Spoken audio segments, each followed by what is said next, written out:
Welcome everyone to another review of Archie Sonic, and today we're taking a look at issue 19. The cover doesn't lie, as we are dealing with a whole lot of Sonic variants. What event would cause them all to gather in one place? Let's not waste time and dive right in.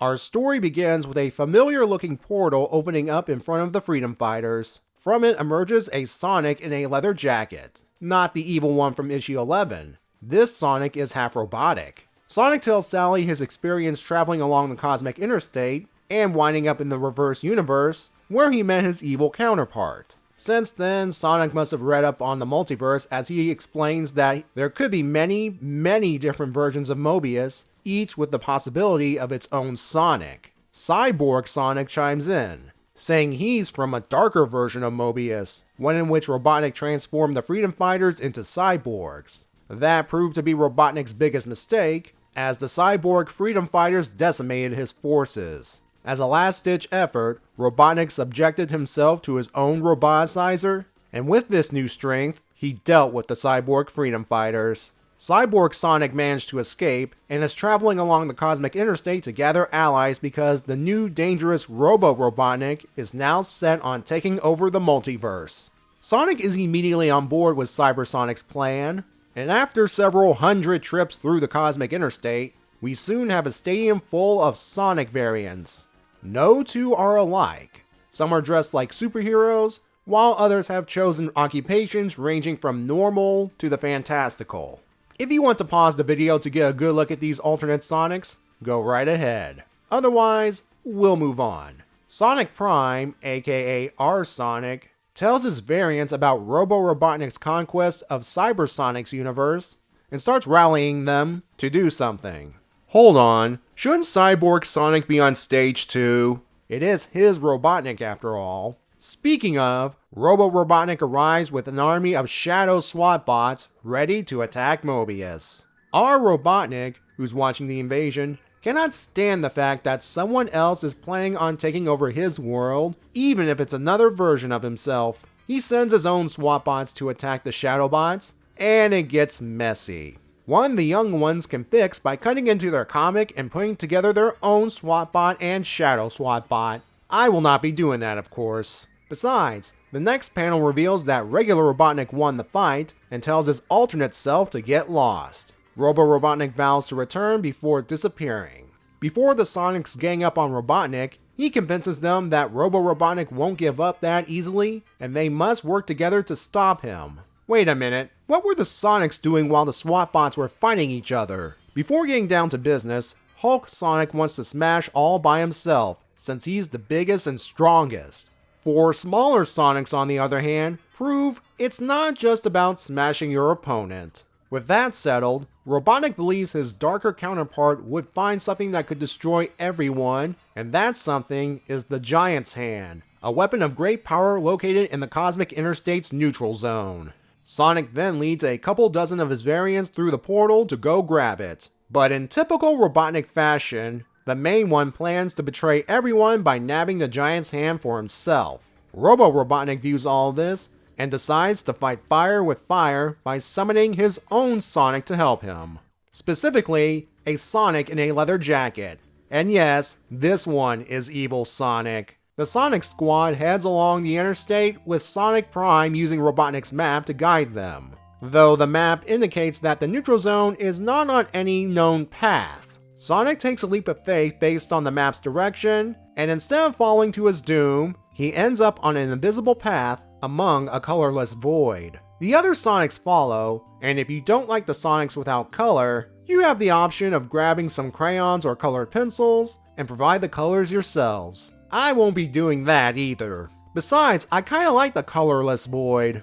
Kinda otherworldly, don't you think? In the neutral zone, instead of finding Klingons or Romulans, the Sonics find the Giant's Hand, which looks suspiciously like the Infinity Gauntlet. Oh, there better not be any Mad Titans nearby. Evil Sonic ambushes the group and steals the Giant's Hand, with the Shadow SWAT bots providing cover fire. Sonic goes after his evil doppelganger, while the other Sonic variants deal with the robots. At least now they're doing something about these things. Alas, it's all for naught, as Robotnik teleports the Giant's Hand to his base. Instead of using the gauntlet to snap away half the universe, it transforms into a giant mech called Giant Borg to wreck all universes. The first universe he targets is, of course, the main one. The Sonics start blaming each other until Sally tells them to knock it off. She lectures them on the importance of teamwork by pointing to the Sonics that taught Hulk Sonic a lesson earlier. This gets all the Sonics in line, and they head towards Giant Borg.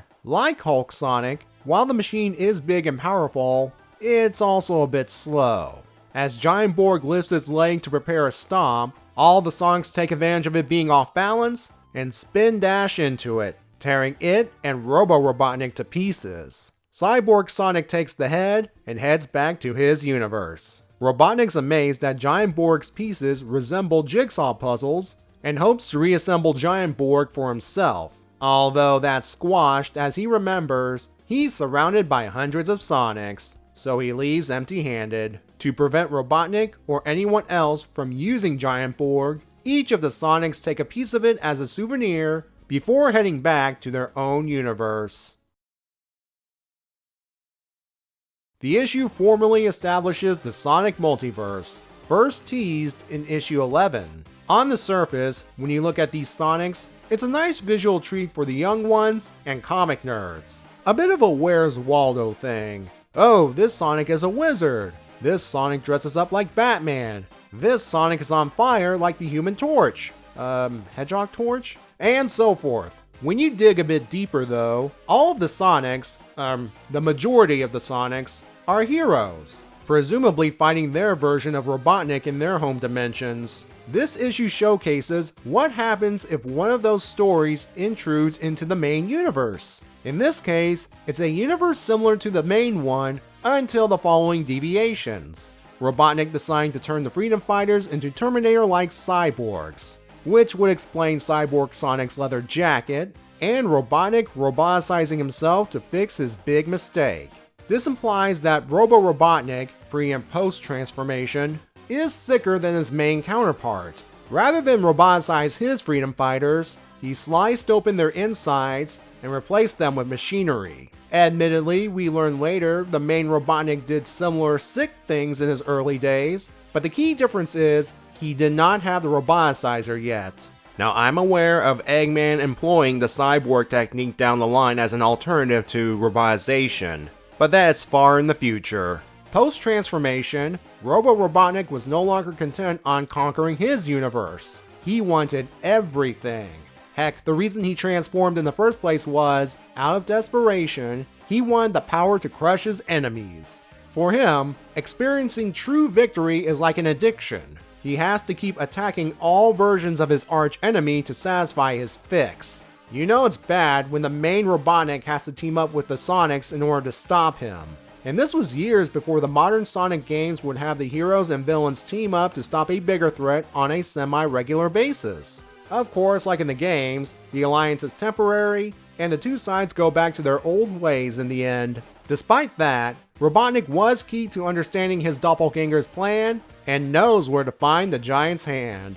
I guess he had access to ancient multi-dimensional tablets or something. Other than that, we don't know where the giant hand came from, or how it ended up in the neutral zone. I don't mind this since some things don't need explanation. And like Sonic's first cosmic interstate trip, we later learn interdimensional zone cops were secretly involved with this event. I wouldn't be surprised if they placed the giant hand there. I'm giving the story an 8. I know it's a bit controversial given that Penders had a hand with this one, and trust me, when the time comes, I'll express my opinions on his later works. For now though, I think he was sorta kept on a leash by his writing partner Mike K. Anyway, the story itself was very enjoyable, and I like how the solution to the problem was hinted at. Both the artists involved maintained the same visual foundation, while also showcasing their own unique style. I wasn't put off by the activities the comics sprinkled here and there. It's the same idea with issue 11's Maze. It's meant to entertain the younger intended audience. If you think this is the last we'll see of Giant Borg, a Sonic Super Special down the line will say otherwise. And with that little tease into the future, thank you for watching, and I'll see you next time.